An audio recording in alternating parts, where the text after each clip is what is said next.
Welcome to Rattling the Bars. Today I would like to take a look at prison gerrymandering, a federal and local policy that affects millions of people. And I have here with me today to kind of explain this and look at it, two guests, Peter Wagner from the Prison Policy Initiative and Professor Khalil Muhammad. Thank you for joining me, Peter and Khalil. Glad to be here, Eddie. Thank you for having us. Peter, would you explain to us what prison gerrymandering is?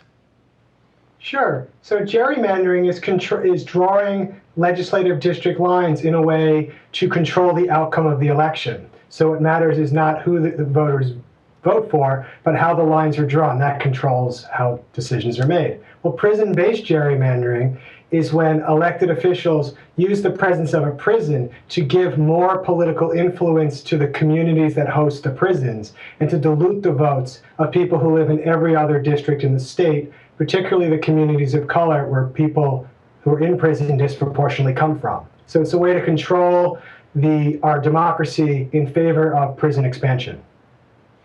Does that also involve tax incentives to those districts as a relationship to the number of citizens that's counted in those districts? The good news is that formula funding is not affected because most government funding formulas are too smart to be fooled by the Census Bureau's prison miscount. But when you give elected officials who have prisons extra influence, they can use that then to change policy decisions, to write the criminal justice laws, to build more prisons, to do things that hurt urban communities. But it doesn't affect funding formulas, but does affect every political decision that the legislative branch makes. Okay. Khalil, could you give us a little historical oversight on how this had been used in the Black community and in America in general?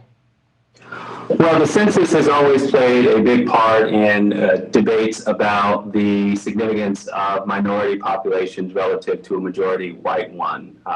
Most people, of course, know this most famously in the Constitution with the 3/5 clause, which gave increased power of political representation to the southern states as a compromise at the start of the nation's founding. So the census has always been a political instrument.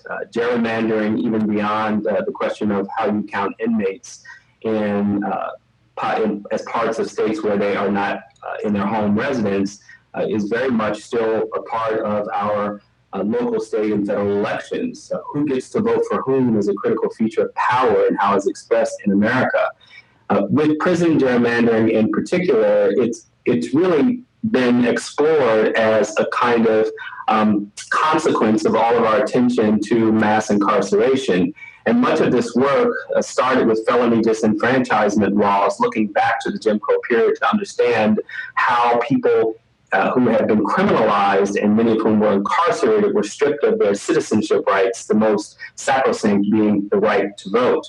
What we see now is really playing catch up to the impact of 4 decades of tremendous incarceration, disproportionately affecting Black and brown communities, where to add insult to injury, not only are people incarcerated not voting, those who have served time and have essentially paid their debt to society also in too many instances not voting, but even when they're incarcerated, the home communities from which they come lose their political power to some degree relative to rural, overwhelmingly white communities.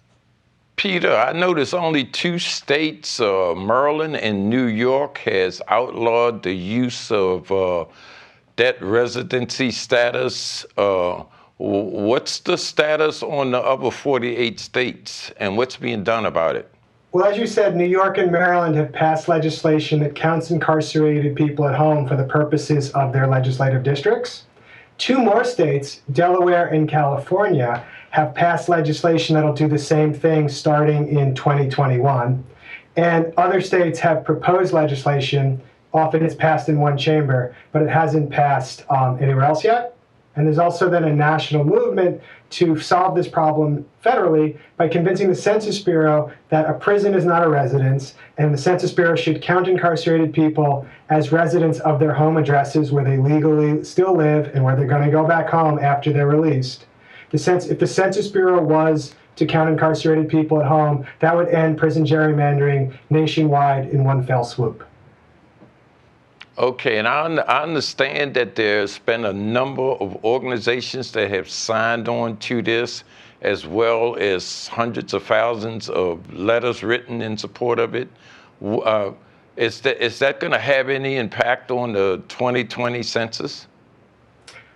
I hope so. The Census Bureau rarely gets very many comments. I believe the record number of comments they ever got was 1,700. They got 100,000 people in the last 2 months have asked the Census Bureau to end prison gerrymandering. So I hope the Census Bureau is listening and understands that not only is prison gerrymandering something that a lot of people oppose, it's also something that 100,000 people have said is wrong. And if the Census Bureau values accuracy and fairness, this is a change that they need to make. Mm-hmm. Professor Muhammad, this is an issue that touches our community as well as communities of color and so on. Is what, if anything, should we be doing to kind of address this? Because as you kind of like pointed out, it's taken away our ability to exercise any political muscle. Well, the organizations, as well as the individuals who've already written to the Census Bureau, need to stay focused on the issue as an important issue.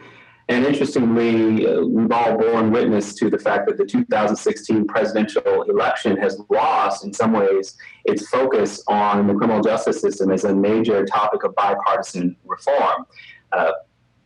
This is an issue that we can't afford to lose any steam. And organizations like Peter's are really critical in both producing data as well as advocacy around the issue. So organizations like the Legal Defense Fund and the Pennsylvania Prison Society, as well as community organizations and Black and brown activists, are focused on this issue, but they've got to mobilize bodies to do it. There ought to be people standing outside the Census Bureau raising national attention to this issue, because the damage is too significant and it's too hard to address when these things only come around every 10 years.